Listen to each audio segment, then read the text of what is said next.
مش استزراع سمكي، هو اسمه استزراع مائي. الفراعنه استزراعوا سمك. السمك سعره غالي. الفيلم بتاع ان السمك البحر واحسن من المزارع، ازاي تفرق بينهم، كل دي اشتغالات. الغش باين في حاجات انه انواع كتير قوي. ومين اللي قال اصلا السمك اللي في النيل اصلا ما حدش بيرعاه؟ الاحواض السمكيه على السطح مش مشروع. السمكيه البلطي او السمكيه البوري، ازاي نفرق اذا كانت طازه ولا مش طازه؟ في مصر في الزراعه السمكي من المجالات اللي احنا لينا فيها ترتيب عالمي. دي لسه مستوصفه في مصر يعني التون دي مش حلوه؟ لا علامة اكس. بالله عليك، يعني انا شفت جبت ماليزيا اكس. التونه اللي جايه من الاماكن دي اللي هي مين؟ هات من مصر. المفروض اضبط مفتاح.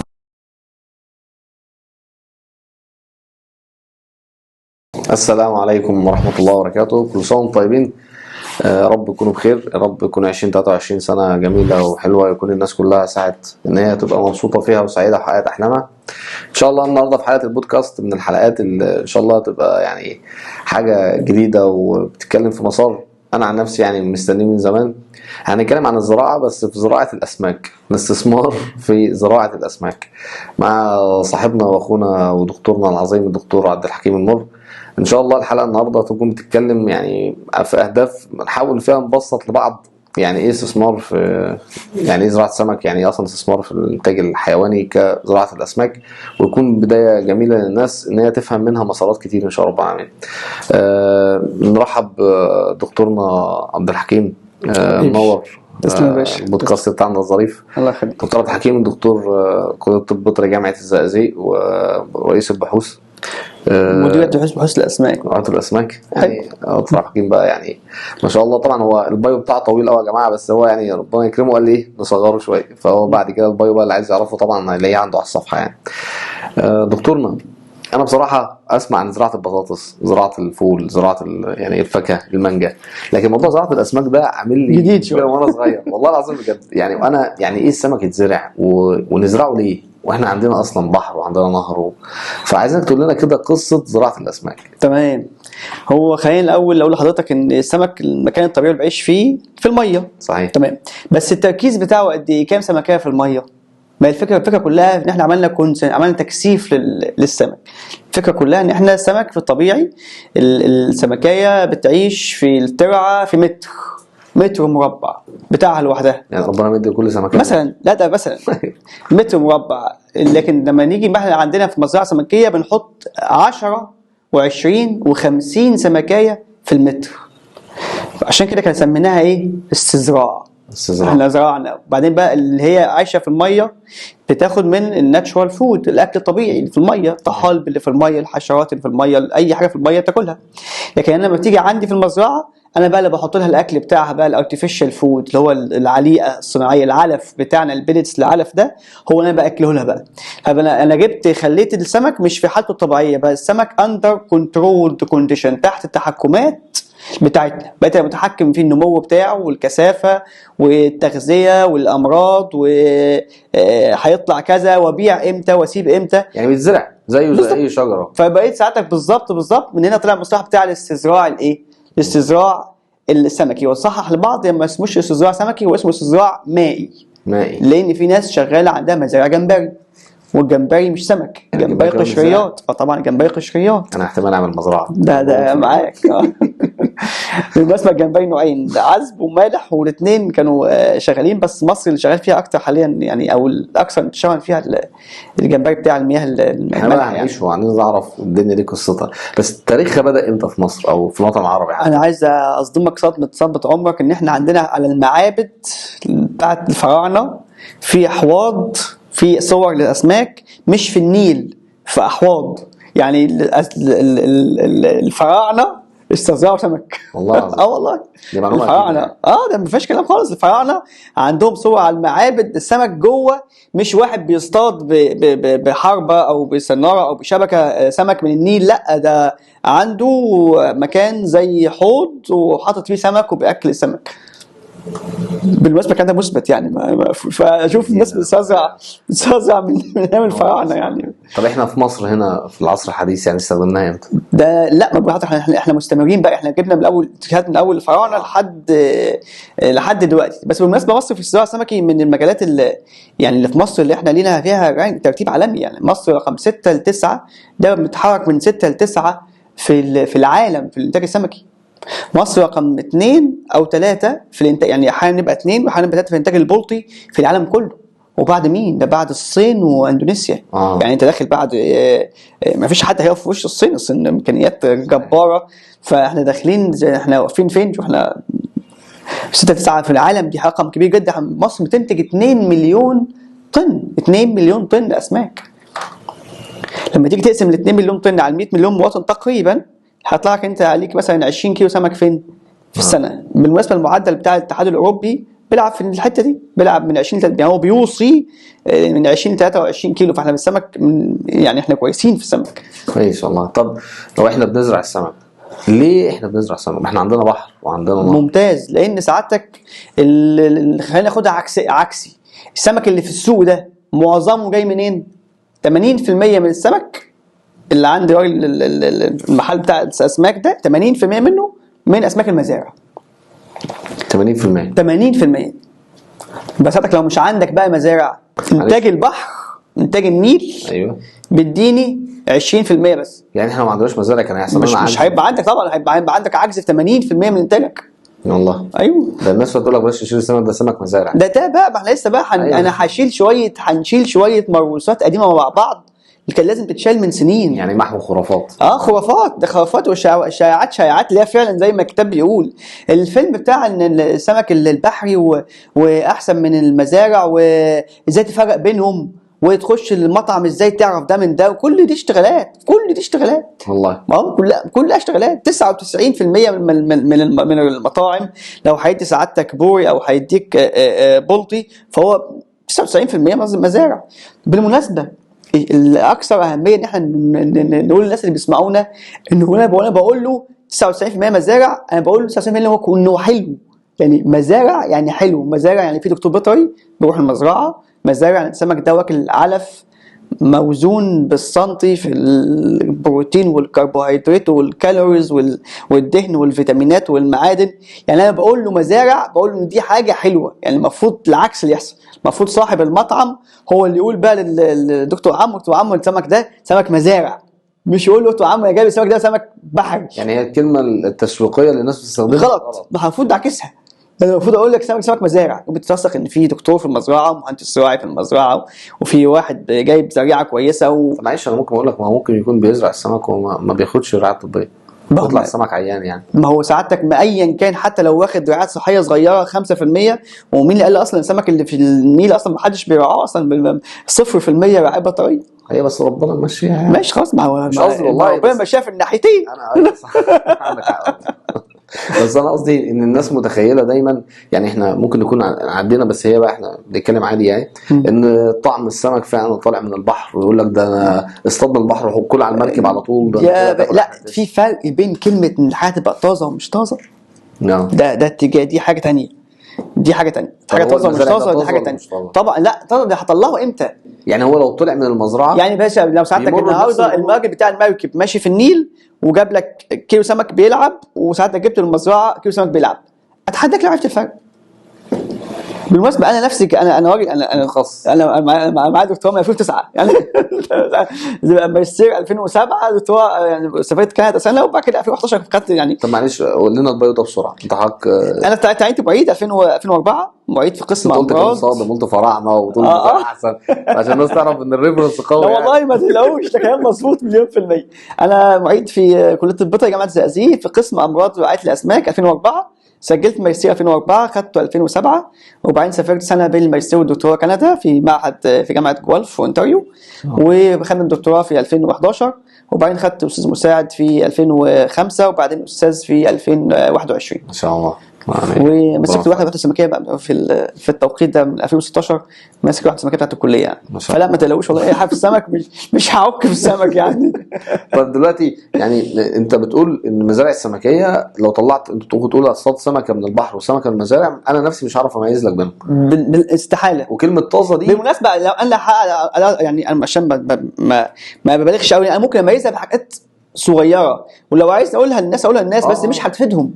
بالعكس بقى لو انا بقى عايز افيدهم بقى لا انت عارف، لا انا مش بفرق بين طازه ولا مش طازه، دي هنقولها بعد شويه. انا بس بفرق بين ان السمك ده واحد كان جايب السمكه البوري دي جايبها من البحر او جايبها من المزرعه. طبعا اللي بقول لك انا جايب بوري من البحر ده بيرفع السعر احيانا 30% في زياده. انا جايبه من البحر، وده كلام فيك غلط طبعا. ايه يعني بجيبه من البحر؟ مش فاهم. طب ما انا جايبه من المزرعه.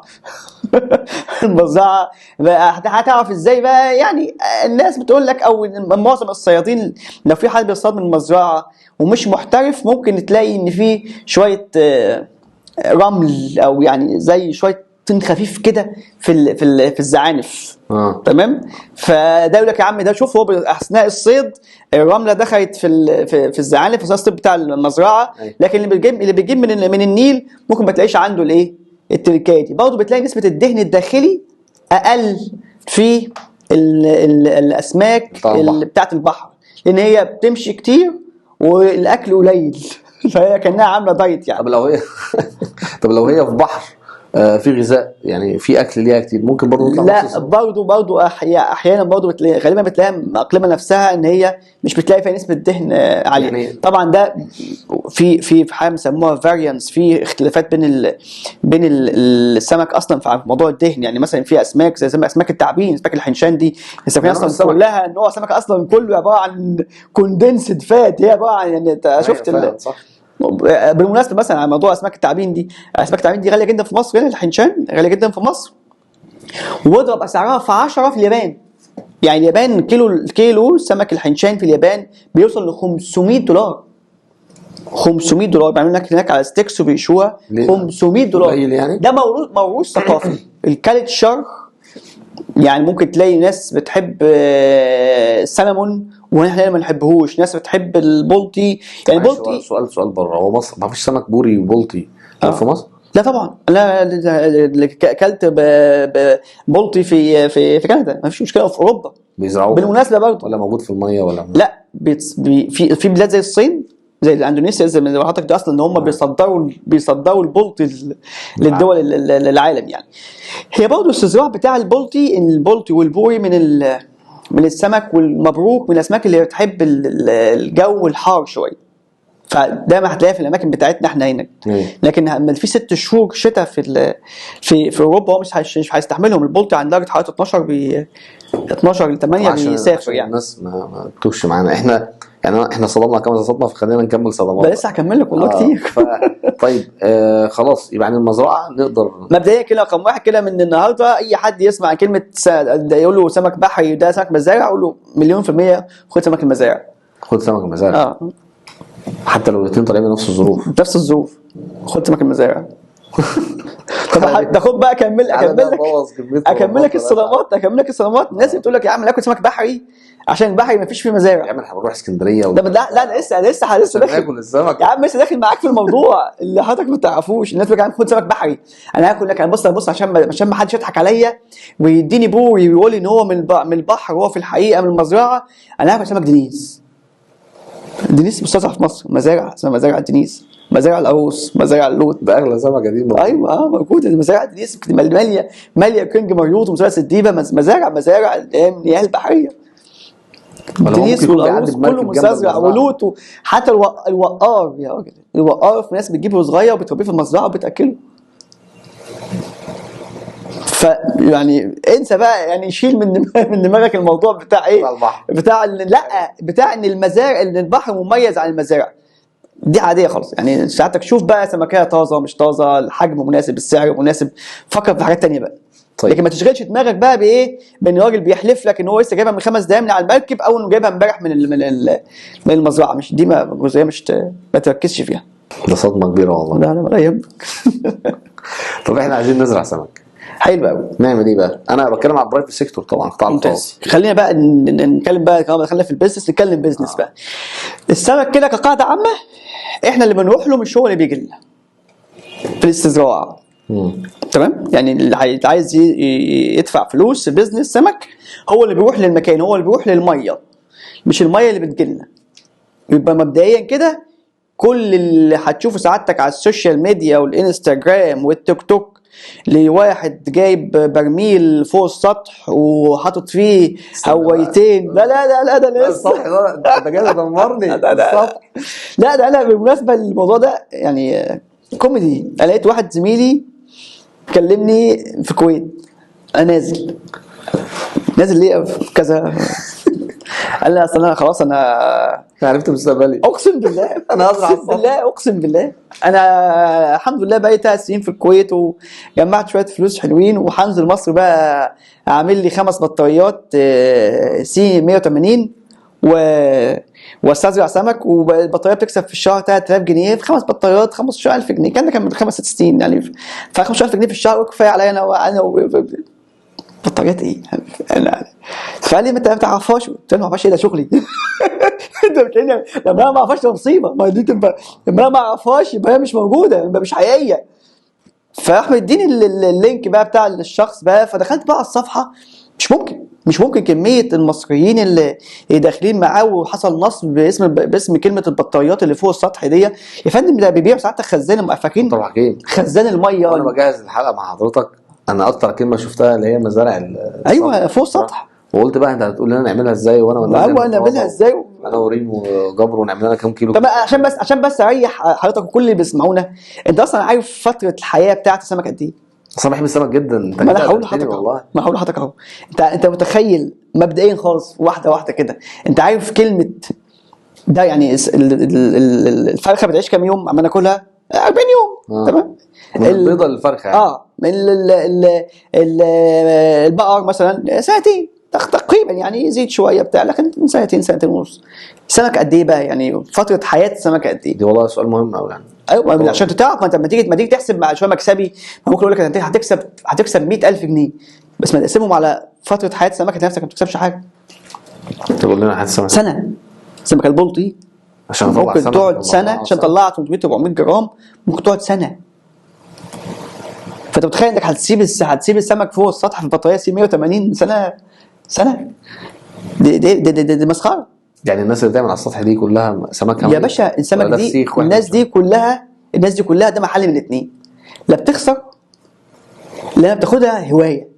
يعني تحط 20 سمكايه يعني عامل حوض سمك كده. يعني هو نظام ايه. انا عايز في الصيف كده ابقى ايه انزل اشوي مع العيال. فدي بقى مش اقتصاد عندك كبزنس بقى. بزنس انا هحط 10 جنيه وعايز اكسب. سيبك من البيزنس كفكره غلط. لا كفكره حر. واحد عايز يخسر. واحد عايز يطلع كيلو سمك. المكسب والخساره. واحد عايز يطلع كيلو سمك يكلفه. ازرع سمك على السطح في حوض. هتحط سمك على السطح وهيعيش منك. بس هينمو قد ايه وهيكلفك الكيلو بدل ما هو الكيلو النهارده ب 75 جنيه مثلا ب 60 جنيه في المزرعه. لا انت هتكلفه 300 جنيه. ثانيه بس عشان نطلع بحاجه. الاحواض السمكيه على السطح مش مشروع خالص. مش مشروع اقتصادي. لا مش مشروع مش بيزنس نهائي. ما تعملوش عشان تاخد منه فلوس. لا ده يعني صاحبك اللي جاي من الكويت ده ما يجيش يا باشا. لا ده انت مجنون. ده اتضح بقى يا عيني. انا لما دخلت شفت بقى الكومنتات. يعني ممكن حد بقى لو انا ماشي ورا واحد مش فاهم ممكن اصرف 200 300 الف على السطح بمنتهى السهوله. وبعدين لا ده للاسف النصب في الموضوع ده انه ما بيسيبكش في الاول. مش بيخسرك بس البطاريه سي 180. لا ده بيقول لحضرتك دي يعني ولا دي والله بيسميها كده سي 200 وسي 180 وجايب مواسير بلاستيك رابطها 4 مواسير بلاستيك فوق وتحت وبتاع وحاطط تحت. قلت هتقول لي وحاطط تحت زلط ايه كويس ونوعها وحش. مش ممكن. فالاخر لا ده المشكله بقى انه بيسحبك سحبه رهيبه. اللي هو بيقول لك ايه انت كده بطاريه انت عندك حد يجيب لك سريعه. تقول لا ده خلاص انا هصرف لك في السريعه. عندك حد يجيب لك علف. لا ده انا هجيب لك علف. بتلاقي نفسك ان هو بعد ما تدبسك في ال 12000 جنيه بتوع الصندوق اللي هو عباره عن اصلا اللي هو عباره بالظبط ما يكفيش اكتر من 1500 جنيه ولا 2000 جنيه بقى 12000 جنيه. بدا يجيب لك كمان بطن علف بتاع سمك ب 30000 جنيه والزريعه كمان 3000 جنيه. وبعد حبه السمك بتاعك يموت يقول لا العيب فيك انت نسيت تحط الترمومتر او انك نسيت تحط مش عارف كذا او ان فنعمل ايه. انت دور ثانيه انت هتخسر كده هتخسر. البطاريه اللي جبتها والعلف اللي جبتها تاني وخايف عليا لا والله نصب. وطبعا بقى بيعملوا حاجه جميله جدا. بيعمل صفحه على الفيسبوك او على تويتر او يا دوب الناس بقى تبدا بعد 6 شهور بدا الناس تعرف ان ده ضحك عليها. تخش تعمل كومنتات يروح شايل قفل الصفحه في صفحه جديده. معلش مالناش دعوه بيه ده. احنا بنتكلم في الملخص العام. انت بتنصح عشان هي ساعتك اطلاقا ان انا اعمل احواض سمكيه على السطح ده. ساعتك عايز تعمل في الجنينه انت راجل مقتدر وعندك جنينه عايز تعمل فيها حوض سمك او عايز تحط التانك بتاع الميه بتاع زمان كان الميه بتطلع كتير اللي هو المتر المكعب ده فوق السطح وتحط شويه سمك. كلام جميل جدا، اعرف انت عامل حاجه ده موضوع هزار او هوايه. لكن استثمار، واحد عايز ياكل عيش، عايز يستثمر يفتح مشروع في السمك، لا. طيب في الطريقه دي لا. طب انا معايا فلوس عايز اسمع في السمك، ايوه عايز بقى ابدا اتجه اتفضل اتفضل يا فندم تعالى. ساعتك عندك الزراعه السمكه في مصر او انتاج السمكه في مصر 70% منه في محافظه كفر الشيخ. كفر ليه؟ لان بمنتهى البساطه القانون المصري بيقول لسعادتك ان عشان تربي سمك لازم تربي سمك على مياه صرف زراعي، مش صرف صحي، عشان بس ما تتلخبطش عندنا. صرف الزراعي اللي هي البحيرات، من البحيرات او الصرف اللي طالع من الترع الميه بعد ما بتروي بيطلع منها الصرف، اسمه الصرف الايه؟ الزراعي، او البحيرات. فكفر الشيخ منذ قديم الازل في هناك البحيرات وبياخدوا منها الميه، واصبح النهارده انت بتشتري فدان ميه. الفدان كام متر؟ فدان 4200 متر مكعب. الفدان 4200 متر. ساعتك بتحفر، انت بتاخده محفور، فبتلاقيه محفور على عمق 120 130 سم. ساعتك بقى عندك 4200 متر مكعب في الفدان. انت عارف المكعب اللي هو الخزان بتاع الحوض اللي فوق السمك ده، اللي هو فوق السطح ده، حجمه قد ايه؟ متر مكعب. متر مكعب. لكن ساعتك انا بتأجر فدان 4000 متر مكعب عشان بقى احط فيه بقى 20,000 سمكايه ولا للفدان يعني من البلطي. يعني ينفع واحد ياخد فدان يعمله فدان؟ بس برضه لو انت عايز تكسب وتعمل فلوس انصحك اقل حاجه 5 فدادين. يعني اول حاجه 5 فدادين بحيث يبقى انت بتطلع كميه بقى بالسنه. انت احنا متفقين، احنا عندنا مشكله ان احنا مش زي الايه، مش زي الفراخ كل 45 يوم بنشقلب. لا احنا هنجيب اصبعيات، مش هنجيب زي عشان نقصر شويه الفتره. فشهر 3 هنجيب زريعه واصبعيات وهنبيعها في شهر 12 مثلا. معلش 9 شهور. اصبعيات جايه من الصابع. ما هو في الاول في بيض، بقى عندنا اللارفا او الزريعه. اللارفا نجيبهم من البحر. انت قلت احنا بنروح للميه، زي ما قلت احنا نروح نجيبهم من الميه. لا احنا بنروح نربي في الميه، لكن بنجيب من في حاجه اسمها مفرخات بقى. المفرخات دي لناس تخصصت في التفريخ، جابت امهات بلطي ذكور واناث وحطوهم مع بعض وادوهم اكل معين وطلعوا بيض معين وحطوا مفرخات، فبيدوك الزريعه الصغيره دي بدل ما تروح تلمها منين؟ بدل ما حتى تروح تلمها من البحر. بالمناسبه مش كل السمك له تفريخ، يعني مثلا الاسماك البوري ما بتفرخش، بنجمعها من منطقه اللسان في راس البر، اللي هي الالتقاء بتاع الميه الايه العذبه بالميه المالحه. بس دي نقطه فرعيه شويه. لا بس مش فرعيه، بس يعني احنا دلوقتي عمالين ناخد حجم من الصدمات دي. فاحنا دلوقتي دخلنا في صدمه ان انا ما فيش حاجه اسمها ازرع على السطح، ما فيش حاجه اسمها مشروع مربح بالنسبه لي نهائي. وعشان اقول انا هعمل اشتغل في مزارع السمكيه محتاج 5 فدادين على الاقل بالظبط. يعني عشان ابدا اقول ان هو. تاني نقطه ان انا بتكلم في 100 بقعد سنه عشان اطلع انتاج. او الناس اللي عندها ارض في الصحراء بنعمل لها حاجه جميله جدا بقى. دي بقى بيست اوف ذا بيست. ليه بقى؟ الاخ عنده ارض في الصحراء ده بنعمل له فدان اسماعيليه بتاع تمام. عنده ارض صفراء، كان زمان بنقول له احفر فيها واعمل حوض، وبعد حبه بقينا بنعملها بحاجه زي المشمع. عارف مشمع البلاستيك اللي هو الاسود ده؟ زي بتاعت اسمها الطماطم، نحط فيها طماطم البطيخ وبتاع. تمام. تروح بالظبط تحفر. لا مش صور، بنحفر تحت، بنجيب جرافات وبنحفر وليكن مثلا فدان مثلا. تمام. بنحفر فدان، بس لو حطيت فيه ميه على طول دي ارض ايه صفرة، فالميه هتعمل ايه؟ هتشربها. فانا بحطها بفرشها مشمع بولي ايثيلين هو البي في سي، طبقه مشمع. أيوة. بفرش. ده البديل بتاعه ان انا هبني مسلح اسمنت، فطبعا هبني مساحه كبيره وهيبقى تكلفه عاليه، فدي ارخص كتير. وبربي فيها بقى ايه؟ بعملها ميه واحط معاها الايه؟ السمك، واكلها علف. السمك اللي احنا جبناه من الامهات العقوديه. انا جبت الزريعه من الزريعه واصبعيات، والفرق بينهم بعض فرق توقيت بس. طب انت بتقول اجيب علف؟ يعني السمك بياكل علف؟ علف دي حاجه عاديه، علف كامل متكامل اللي انا موازنه وحاطط له البروتين بتاعه وكذا وكذا. لسه جاي لك حته مهمه بقى. البروتين بتاع السمك، بتاع العلف بتاع السمك ده 28% و30%. البروتين في العلف بتاع السمك 30%. طب البروتين في العلف بتاع الدواجن تقريبا 20%.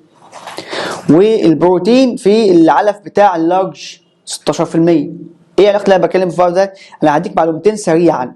كل ما زاد نسبه البروتين كل ما زاد سعر العلف. وبالتالي سعر طن العلف بتاع السمك النهارده هتلاقيه ب 30000 جنيه، وهتلاقي العلف بتاع الدواجن ب 20000 جنيه، وهتلاقي العلف بتاع اللارج انيمال او بتاع الابقار ب 16000 جنيه. ولكن الاخراجات اللي بتطلع من السمك اللي واكل بروتين عالي، فهو فيه نسبه يوريا عاليه ونسبه نيتروجين عاليه ونسبه فوسفات عاليه.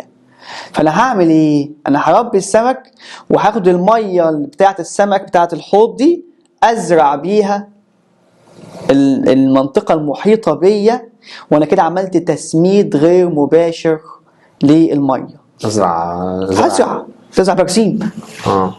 لما عملنا كده البرسيم الحجازي مثلا زاد حشه كامله. يعني برسيم حجازي بس؟ برسيم له انواع، برسيم بلدي وبرسيم حجازي. كل الخضار اللي له مجمع خضري كبير، كل الخضار دلوقتي ان انا ممكن اعمل مزارع سمكيه بيسموها استزراع تكاملي. ان سعادتك لو زرعت مثلا كوسه مثلا، هتلاقي ان الكوسه ممكن يزيد مجرد بس ان بدل ما اديها ميه طلع من البير، لا انا جبت الميه من البير وحطيتها في حوض السمك واكلت وانا مربي فيه سمك كده وباكله علف، وبسحب الميه كل يوم الصبح بسحب الميه بتاعتي، بدل ما الموتور او المكنه الميه بتجيب لي الميه من الارض، هتجيب منين؟ من حوض السمك واحطها في الارض. تزود عندك الانتاج 15% بدون اي شيء. نقف عند الصدمه دي بقى. احنا دلوقتي انت بتقول لو انت عندك ارض زراعيه ممكن تعمل في الصحراء كمان، يعني مش هقول لك عارف انت بتزرع سمك في الصحراء، معلش بشكل مبسط كده، هفرش مشمع واحطه. هتحفر سعادتك هتفرش مشمع، بدل ما هتجيب الميه من الارض من البير بتاع حضرتك تسقي بيها على طول، لا هتجيب الميه من الارض تحطها في الحوض بتاع السمك، وكل يومين او كل يوم هتسحب الميه من حوض السمك تروي بيها الارض. طبعا في شويه حاجات بقى تكنيكال وتقنيه بقى، يعني بلاش مثلا تستخدم مثلا المواسير اللي فيها نيبلز، لان الميه هيبقى فيها لزوجه عاليه بسبب الخراجات بتاعه السمك، فممكن تسدها، فبنستخدم البيفوت او نظام تاني. يعني في شويه حاجات. احنا دلوقتي اتنقلنا من على السطح، نزلنا على الارض، رحنا الارض الصحراويه او رحنا الاماكن الطبيعيه بتاعتنا اللي هي فيها كفر الشيخ والعباسه وسهل الحسينيه، اللي هي الاماكن اللي فيها مساحات واسعه من المياه. طب معلش بقى سؤال، انا رحت بقى المناطق بتاع كفر الشيخ دي، الاستثمار اصلا في الفكره دي مربح ولا مش مربح؟ تمام، خليني اقول لحضرتك على حاجه. الانتاج الحيواني كله اللي هو بيشمل 3 حاجات، اللي هو الابقار، واللي هو بعد كده الدواجن، واللي هو الاسماك. التكلفه في ال3 حاجات دول 70% من تكلفه المشاريع دي هي عباره عن علف تغذيه. يعني 70% من مشروع الانتاج الحيواني للابقار تغذيه، 70% من مشروع الدواجن تغذيه، 70% من مشروع الاسماك تغذيه. يعني ساعتك لو صرفت على المزرعه السمكيه 100000 جنيه، منهم 70000 جنيه علف. تمام؟ في راس مال التشغيل قصدي. طيب، فالسنه اللي فاتت في 22 23 كان عندنا شويه مشاكل في موضوع في موضوع الاستيراد بتاع العلف والدولار والذره والصويا، فرفعوا السعر. الحاجات دي اسعارها رفعت، فاصبح النهارده سعر المخرج بتاعي اللي هو سعر الدواجن او سعر اللحمه او سعر السمك رفع. لا مش اتفضل. ليه السمك سعره غالي؟ هو الناس بتسال السؤال ده. احنا بقى رجعنا الخروف احنا بنجيب من البحر. لا، احنا بدانا نجيبها بقى ايه؟ احنا مش بنجيب من البحر، احنا كده حلينا اول حته من اللغز، لان احنا اصلا الموضوع مش موضوع صيد. فالاخ الجشع بتاع الصيد اللي كسب، احنا 80% من مزارع، فبالتالي احنا اللي زاد عندنا بسبب تكلفه العلف، ان 80% من الشغل بتاعنا هو شغل ايه؟ يعني انا بسبب الانتاج. طب واحد يقول لك هقول لك ايه اللي خلانا نروح بقى للزراعه، نروح ناخد من البحر، هتقول لي انتاج مش هيكفي، ففي الاخر الطلب المعروض هيبقى قليل، فسعر السمك هيبقى مضاعف اكتر من الانتاج بتاع المزرعه. 100%. ده مقفول ضبه ومفتاح. مقفول. لكن بنت في النهايه ان المزارعين بتوع الاسماك في 22 في سنه 22 و23 يعني تقريبا كسبوا، يعني كتوتال عملوا مكاسب. انا بتكلم في ظروف احنا في الاقتصاد بنقول جمله all factors are fixed. انا اعتبر ان العوامل كلها ثابته، سيبك من الفتره الاستثنائيه. هو استثمار زي اي استثمار بيمر باي عوامل خارجيه بتاثر عليه. لكن هو كفكره لا حلو، ازاي اخليه يكسب؟ ولا حاجه خالص. ساعتك محتاج انك شخص يكون عندك خبره، محتاج انك تجيب حد يكون يشرف معاك في الشغل، يكون في الاول يكون في اماكن بتدي خبرات، او لو انا جبت حد متخصص وفاهم. الاماكن دي كلها، الاماكن بتاعه كفر الشيخ والاماكن اللي هي فيها استزراع سمكي، هي المنطقه دي اصلا كلها بتلاقي فيها العامل اللي في المنطقه دي هو بقاله 20 سنه بيزرع سمك. طب هو النموذج ده اداريا سهل ولا صعب؟ لا سهل يعني بيني وبينك كده اسهل. لو سافرت، لو انت رحت للاماكن بتاعه الزراعه السمكي يبقى سهل. لكن انت بقى بالمناسبه طبعا في سؤال انت كان المفروض تسالوني في اول ما طب انا ما اطلع على انا عندي فدانين ارض في البلد ما احفرهم وازرع فيه. انا بروح كفر انا من الشيخ كتر الصدمات تهت بقيتش عارف انا لا الاسئله. يعني انا ايه اللي يخليني مش هجيب لودر النهارده بالليل واحفر لي نص فدان في ارض الطينيه وكده. طبعا ده بالمناسبه دي جنايه مش جنحه. يعني التجريف جنحه، اللي جرى في ارض جنحه، لكن ان انت تبني مزرعه سمكيه في ارض دي تجريف، دي جنايه فيها جنايه. وبالمناسبه ما فيش تصالح. يعني انت لو سعادتك المهندس الزراعي بيعدي عليك ولقى ان انت بتحفر في الارض وبتعمل مزرعه سمكيه، دي فيها حبس على طول. طب نفترض ان هي كانت متاحه، فيها ضرر عليا كراجل مستثمر؟ يعني مش هكسب؟ يعني لو حطينا الجانب القانوني كله على جنب برضه تخسر. ليه سعادتك؟ انك عايز تحفر فدان 4200 متر باللودر. يعني شوف انت هتدي راجل مكسب اول سنتين لصاحب الجوار، هيبقى مبسوط منك جدا وهو بيحفر لك. على فكره يعني هيدعي لك جامد قوي انه لا واحد طب نرجع للعلف، تكلفته. تمام. معلش انا هسأل سؤال غريب. لو انا دلوقتي راجل مستثمر سايلنت انفستور معايا فلوس وبختار بين الانتاج الحيواني وبين زراعه الاسماك، تمام، هحاول احطك على حاجه. الى حد ما السمك او الزراعه السمكي يعتبر اثبت سنه من الدجين. بمعنى ايه؟ البورصه في مصر بتاعت الفراخ مجنونه، يوم ب50 يوم ب70. النهارده ب50 جنيه اخسر، بعد يومين ب70 جنيه اكسب. لا السمك الى حد ما سعره بتلاقيه ثابت عشان بقاله هيقعد سنه. تمام. ساعتك بتلاقي يعني بنقعد بالسنه سعر البولت 60 جنيه. كان زمان بالسنه سعر البولت 20 جنيه 22 جنيه اللي هم مثلا في سنه 20 سنه 19. تمام. فده لا الى حد ما لو انت عايز تبعد عن الريسك سنه، لا يعني الريسك بتاع اللي هي الارتفاع والنزول في الاسعار، لا السمك من الحاجات الحلوه فيه. طيب نموذج الحاج محمد اللي احنا بنقوله دايما ان هو الناس بتعملها كده على الله حكايتهم، ويحطوا السمك في الموحوض وهيمشي ده لا يمكن، محمد يقول له ياكل ايه للسمك. لا يمكن يكسب، لا يمكن يكسب. انا لما حد بيكلمني من صحابي واللي عايز استزرع سمك، بقول له هشوف لك حد في كفر الشيخ او في الحسينيه تروح تشارك لمده سنتين الاول، تتعلم معاه لمده سنتين، تدفع فلوس، تدخل معاه كشراكه، تتعلم منه وتعرف موضوع ايه، بعد كده تفتح لنفسك. طب معلش سؤال تاني بقى. انت مثلا في الانتاج الحيواني لو انا شاري شويه بقر وغنم، ممكن يقول لك ايه ده ماتوا، ده جالهم مرض. السمك برضه بيمر بنفس الظروف؟ طبعا في امراض وعايز رعايه بيطريه وعايز رعايه بيطريه وروح برضه يقول لك ما تستثمرش في الروح. ما فيهاش كلام. انت قلت الفدان بياخد كام سمكه؟ يعني بالنسبه ممكن نزرع 20,000 في الفدان، 20,000 سمكيه بلطي. 20,000. وبنحط كمان مثلا 2000 مثلا بوي و1000 طبار. وطبعا في فروقات بين وانا كل انواع السمك ممكن ازرعها؟ احنا خلينا الاول نبدا بحاجتين. عندنا اسماك مياه عذبه واسماك مياه مالحه واسماك ميه في النص اللي هي اسمها الشروب بالمناسبه او الشروب.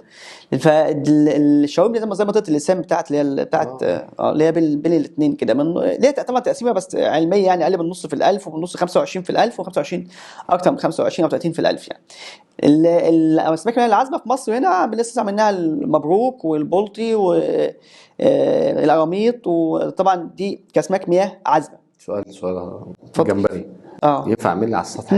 في اتنين بالمناسبه جمبري. في جمبري اسماك مياه عذبه وجمبري اسماك مياه مالحه. بس الجمبري بالمناسبه من الحاجات اللي بتعوز رعايه بطريقه جامده قوي، وبتعوز حد يكون محترف قوي. يعني انت ممكن تحط فوق السمك 5 سمكات بلطي في حوض ويعيشوا، وترمي لهم شويه كل 4-5 ايام، ترمي لهم رغيفين عيش وبتاع وهيعيشوا معاك، مش هيموتوا معاك الا في الشتاء بس، في درجه حراره بس. لكن الجمبري لا، الجمبري واسماك المياه المالحه الجمبري طب الاستاكوزا ينفع اعمل فيها كده؟ لا الاستاكوزا ما في مصر حتى الان، او حتى على حد معلوماتي كمان ما شفتش مزرعه بتستزرع استاكوزا حتى. سمك التعابين بتستزرع طبعا، بس بنجيب الزريعه بتاعته في احيانا بنجيب الزريعه من البحر، واحيانا احنا نجحنا في التفريخ بتاع الحاجه. يعني مثلا مصر فيها 5-6 مفرخات دنيس، يديك الزريعه الصغيره بتاعت الدنيس والزريعه بتاعت القاروص. حلو الدنيس يتزرع على السطح؟ لا ما ميه مالحه. ميه مالحه. انا طبعا مصلحتي انا بهزر يعني. لا ما انا واخد بالي حضرتك. لا ده ميه مالحه. يعني عايز تزرعه بقى تزرعه في حوض صغير جنب البحر.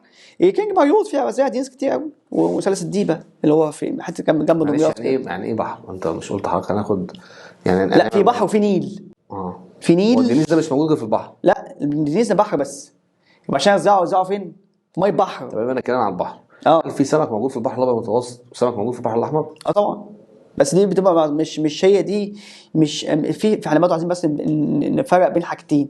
في اسماك تجاريه، اسماك بتاعت اكل مشهوره بناكلها كتير بكميات موجوده في السوق، وفي اسماك نادره. في سمكه البغبغان وسمكه مش عارف ايه وسمكه الشراغيش، دي اسماك بتاعه صيد، مش بتستزرع. لكن على مستوى الاستزراع كان في الدنيس، في القاروص، في اللوت، دي حاجات مستزرعه موجوده عندنا.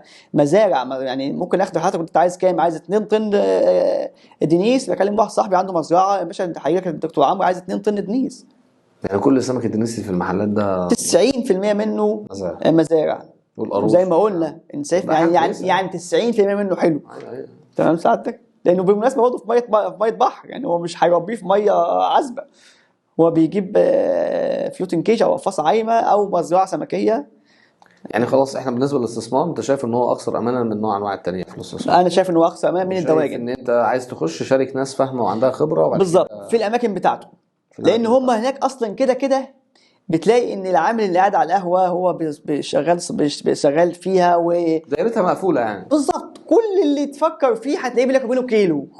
طب دلوقتي بقى احنا جمهور عادي تمام بنحب السمك، وكنا زعلانين قوي ان السمك بيغلى، عرفنا ان هو بيغلى عشان المزارع السمكيه بالظبط. والتكلفه بتاعت وعشان الحاجه كمان للاسف الحلقه المتوسطه او الوسيط اللي بين المزرعه والمحل بتاع السمك شخص غير امين او ناس جشعين شويه. يعني الطبيعي مثلا الشخص اللي بيروح يشتري دواجن مثلا كيلو ب 20 جنيه بيكسب فيها 3 4 جنيه وبيعها 23 جنيه. لا، بتاع السمك بتلاقيه واخد السمك ب 20 ويقول لك انا شايل ريسك وشايل مخاطره والسمك ممكن يبوظ مني وبنقل وبتاع، هكسب في الكيلو 10 و 15 جنيه في الكيلو. فممكن تلاقي النهارده ان الكيلو بيتباع في المحلات ب 75 جنيه وهو في الحقيقه في المزرعه ب 50 جنيه. طب انا دلوقتي بقى عايز اعرف النقطه اللي انت قلت لي هنقولها بعدين، السمك ده عند الراجل ده حلو ولا وحش؟ تمام، خلينا نتكلم انت عايز الغش تعرف. التجاري ممتاز. الغش التجاري في حاجات انه انواع كتير قوي كتير قوي، من اول التونه الحلوه والوحشه صحيح التونه فين التونه في الموضوع؟ عشان نسيت والله. التونه دي مهمه جدا، التونه مهمه جدا. بس انا باكل تونه كتير. دايما الناس اللي بتروح الجيم او بتحاول تعمل ريجيم اسهل طبعا عندها الدكاتره بتوع الدايت على طول ايه؟ التونه. التونه اللي موجوده في مصر معظمها جاي من اسيا، من تايلاند والفلبين وللاسف التونه بتعيش فترات، بتعيش اعمارها طويل شويه وبتلم العناصر الثقيله، بتلم الهيفي ميتالز. فهتلاقي العناصر الثقيله دي عارف الزئبق والكادميوم دي اسمها العناصر الثقيله، معادن الثقيله. بتلمها منين معلش؟ بتلمها من دي حاجات بوليوشن، حاجات سامه. لا ثانيه، انت بتتكلم عن سمكه التونه. سمكه التونه بتاكل اكل فيه عناصر ثقيله فبترسب عندها كادميوم لمده 5 سنين في اللحم بتاعها. فبيجي الدكتور عمو بياكل حته تونه بيبقى بياكل نسب عاليه من المواد دي. مواد مضره. يعني سمكه التونه دي المواد المضره دي من البحر، مش من البحر، بس مش اي بحر، لان في سمك اللي بيعيش سنه ولا 2 مش بيلحق يجمعها. مش في امراض اكيوت وامراض كرونيك. امراض اكيوت بتيجي بسبب واحد عنده دور برد، او بعد الشهر واحد جاله سرطان فبقاله 20 سنه بيتعرض مرض مزمن. يعني مرض مزمن بالظبط كده. لا، دي العضلات او اللحوم اللي فيها نسب عاليه من المعادن الثقيله دي اللي بتبقى عايشه فترات طويله وتتغذى على اكل وحش فترات طويله. يعني التونه دي مش حلوه؟ لا، التونه اللي جايه من الاماكن دي مش حلوه. الاماكن دي اللي هي مين؟ اللي هي المنطقه بتاعت شرق اسيا، اللي هي الفلبين وتايوان وتايلاند. طب احنا مش هنعرف بقى يعني. لا، هو مكتوب يا باشا اي حاجه ماليزيا تايلاند علامة اكس. بالله عليك، يعني انا شفت جبت ماليزيا اكس. وللاسف مش عايز اقول اسماء تجاريه، مش عايز اقول اسماء تجاريه. ماليزيا يمكن انضفهم شويه. مش عايز اقول اسماء تجاريه، بس تقريبا 90% من المنتجات اللي في السوق كلها جايه من الفلبين والتايوان. عايز تجيب بقى تونه حلوه هات من اوروبا، من اسبانيا، ايطاليا، فرنسا، او في بديل جميل هات من مصر. مصر فيها حاليا مصنعين بتوع تونه. يعني علبه تونه مصنوعه في مصر كلها؟ ده جميله، لان الراجل ده جايبها منين؟ جايبها من البحر المتوسط. بالله والله اقسم بالله. اقول لحضرتك حاجه افضل من كده وكده ما تجيبش حاجه خالص يا عم. روح السوق بتاعنا ده هات تونه وحطها. هي بس مشكله الناس ما بتعرفش تعمل التونه ليه؟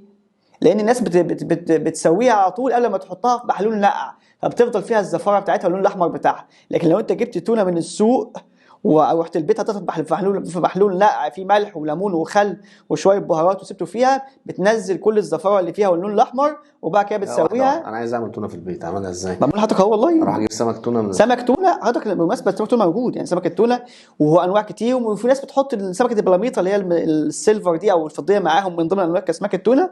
ساعتك هتروح انت عايز تجيب كميه كبيره اوكي، مش عايز بتلاقي ناس لما كاتبه حتى سمكيه كبيره وبتقطع منها كيلو، تديك كيلو او نص كيلو. ساعتك هات النص كيلو ده حطه في محلول نقع. محلول نقع ملح يعني؟ محلول ملح مع ليمون مع خل. والله انت واخدنا صدمات من ايام الفراعنه. وانا معاك واحده معلول. انا الفكره كلها ان انت لو جبت السمكه بتاعت التونه دي كلتها على طول، يعني حطيتها مشويه او عملتها سلقتها او شويتها وحطيتها صينيه، هتلاقي ان ريحه الزفاره لسه فيها واللون الاحمر لسه فيها. لا انت عايز بطعمها حلو، عايز تدوقها وطعمها حلو زي السمكه اللي بتجي بتشوفها زي العلبه اللي بتيجي. فانت كل اللي هتعمله سعادتك الفرق بينك وبين الراجل، بينك وبين المصنع، ان ساعتك هتديها الاول تنقعها في محلول 8 ساعات مثلا ولا حاجه، في محلول فيه شويه ملح وشويه ليمون وشويه خل، سيبهم فيه شويه، هتنزل اللون بتاعها اللون الاحمر الدم الزياده شويه والزفاره شويه. وساعتها بقى كده بقى سويها، بقى عايز تسويها صينيه، في ناس بتسلقها كانها سلق عادي خالص. عشان اعملها زي اللي في العلبه اعمل ايه؟ انا كنت سمعت ان هم بيدوها حاجه زي سلقه خفيفه الاول قبل ما يدوها روست. العلبه مكتوب عليها اي دول من اللي انت قلت عليها دي، ماليزيا للاسف بلاش. يعني خاصه لو انت من النوع اللي بتستهلك تونه كتير. افرض بقى واحد مثلا بيت مثلا مصري كل واحد لا دي مشكله. طب انت بقى مش هتسوي. بس على فكره ماليزيا من الدول اللي التونه بتاعتها الى حد ما معقوله شويه. انت تخاف قوي من الفلبين وتايلاند. الفلبين وتايلاند دول مضروبين ضربه وحشه في التونه يعني. طيب يعني كده التونه ناخد بالنا منها في الجو. عايز تجيب دول بحر دول اوروبا حر، عايز تجيب حاجه من امريكا انت حر. السمك التاني ازاي يا بروف ان هو كويس؟ السمك العادي بقى هنا كان السمكيه العاديه خالص، السمكيه البلطي او السمكيه البوري، زي الفرق اذا كانت طازه ولا مش طازه بمنتهى البساطه. وعلى فكره دي مش اشتغالات. بص للعين، اول حاجه بص عليها العين بتاعت السمكه الطازه، بتلاقي العين ملمعه وبتلاقيها طالعه بره سنه صغيره سلايتلي بروتود، تلاقي اللينس بتاعت العدسه بتاعت العين واسعه وتبص فيها تحس ان في سمكه فعلا فريش طازه. طيب تاني حاجه برضه مهمه جدا ساعتك يعني العكس بقى، الاقي ايه بقى؟ العكس هتلاقي غايره لجوه شويه، وبنسميها بالانجليزي تربد معكره، تلاقي العين معكره كان يبقى فيها تربيديتي. بروف الراجل بيبقى حاطط السمكيه جوه التلج مخبي لك راسها ما تخليش تشوفها اصلا. لا يا باشا، لا انت بتطلع، ده هو بالعكس، ده هو بيروح فاتح لك ويقعد يقول لك الخياشيم بتاع انت مش شايف، انت مش عارف انت بتشوف ايه. ده صح لا جميل. شفت الخياشيم؟ طب مثلا هو بيوريك ايه في الخياشيم وهو عايز يوريك؟ انا اسمع ان الخياشيم لو حمراء يبقى طازه، لو بني لا. هي المفروض تشوف 3 حاجات في الخياشيم، ما يكونش فيه نسبه ميوكس او نسبه بيسموها ايه الميوكس بالعربي، يعني حاجات مخاطيه، ما تلاقيش افرازات كتير، ما تلاقيش الخياشيم لازقه في بعض او فيها لون اسود او مضروبه او مخضره او معفنه في اماكن مضروبه او كده، او نزيف مثلا فيها. لا، فانت المفروض تلاقيها اللون الوردي الغامق ده ومش لازقه في بعض وفرشه معاك فرشه حلوه كده، دي كده تتاكد ان هي ما فيهاش طين، ما فيهاش مكرمشه وغامقه ماسكه في بعض او مضروبه او لما نفسها لا تبقى كده فيها ايه، فيها مشكله.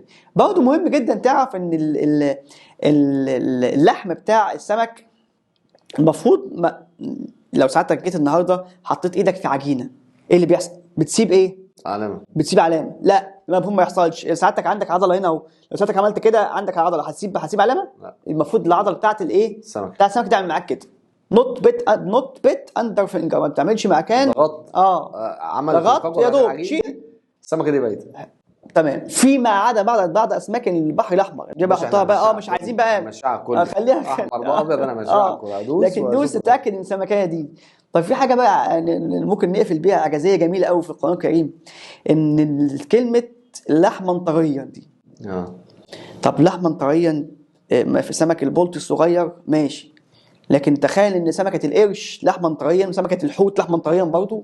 كل اسماك كل ما هو سمك اللحم بتاعه لازم يبقى طري، لان السمك العضله بتاعتنا دي ليها حاجتين، ليها حاجه اسمها اوريجن وانسيرشن، مكان ماسكه فيه من هنا ومكان بتبدا منه ومكان بتنتهي فيه. فبالتالي بتلاقي العضله نفسها قويه جامده.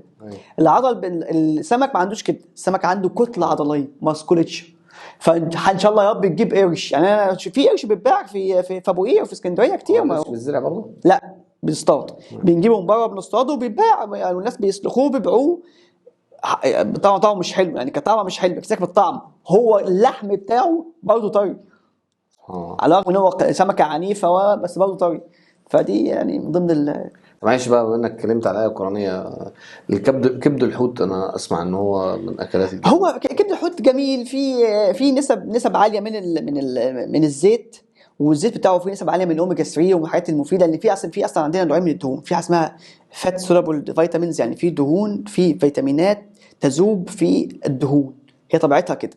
عشان كده انت لما بتعمل ريجيم وما بتاكلش حاجه حيوانيه خالص، او الناس الفيجيتيريان تلاقيهم بيقول لك خد مكملات غذائيه للحاجات زي الاوميجا. بالظبط، بياخد منها. فدي يعني حاجات جميله، حاجات فيها نسب عاليه من الدهون المفيده. بس خلي بالك من الكوليسترول، لان الكوليسترول في الكبد عالي شويه. عالي. الكوليسترول في الجمبري عالي، والكوليسترول في المخ عالي، والكوليسترول في الكبد عالي. طيب ايه احلى سمك ناكله بقى؟ لا دي بيسموها يعني ليه سمكه المبروك في مصر رخيصه، وسمكه البلطي متوسطه. مبروك سمكه مشهوره سمكه رخيصه، وسمكه البلطي نص نص، وسمكه الحناشين ب 200 و300 جنيه الكيلو بتاعها. لان الحنشان ناس حباه، ناس حابه الطعم بتاع الحنشان، عايزه تعمله صينيه وحباه. ثم طعم البلطي نص نص، ناس مستقبلاه نص نص. وبعد كده المبروك في شوك اللي هو بسميه السفه الصغير، الناس ما بتحبوش. قد يكون ناس في اوروبا يقول لك لا، انا حابب طعم السمكه بتاعت البلطي واكله عن سمكه الحناشين. ايه الدليل على اللي انا بقوله ده؟ ان لسه بقول لسعادتك ان الحنشان بتتباع في اليابان ب $500 في المطاعم، الكيلو جرام بتاعها $500 لكيلو الحنشان. يعني كل واحد وذوقه، دي ذوق، دي اذواق. طب معلش انا عايز ارجع للتونه في حاجه بس. انا كان حد يقول لك بص عليها مكتوب عليها زئبق ومش زئبق. ما هي الزئبق ده اللي هو الميركوري. هو ده المعيار. ايوه بس مش زئبق بس، هي في مجموعه اسمها مجموعه العناصر الثقيله. ريح نفسك، لا تجيب مصري، في مصنعين في مصر حلوين جدا بالمناسبه، يعني اصلا ما فيهاش فايده. طبعا مصنع اسمه ابو السيد، ومصنع اسمه تقريبا مصنع ابو السيد، وفي مصنع اسمه مصنع في بورسعيد اسمه مش عارف سانشاين، لا مش سانشاين، الدولفين بقى والحاجات دي كلها. ما هو انا بقى ده سكيب. ده احنا كان كميه دلافين فظيعه. ربنا يستر. دكتوره والله نورتنا، وانا سعيد والله بالحلقه، وحاسس ان فيها كم معلومات محتاج حلقتين 3 كمان يا باشا. هنيجي تاني. سعداء بيك وسعداء بصدماتك من ايام الفراعنه حبيبي يا باشا. والسايكل اللي احنا خدناه ده فعلا. الدايره الاستثمار طلع موضوع كبير ومش موضوع صغير. في اتجاه في مصر ان في ناس كتير شغاله في قطاع خاص زي ما انت قلت في مصر. ده حقيقي وبقالهم سنين والموضوع بيكسب معاهم.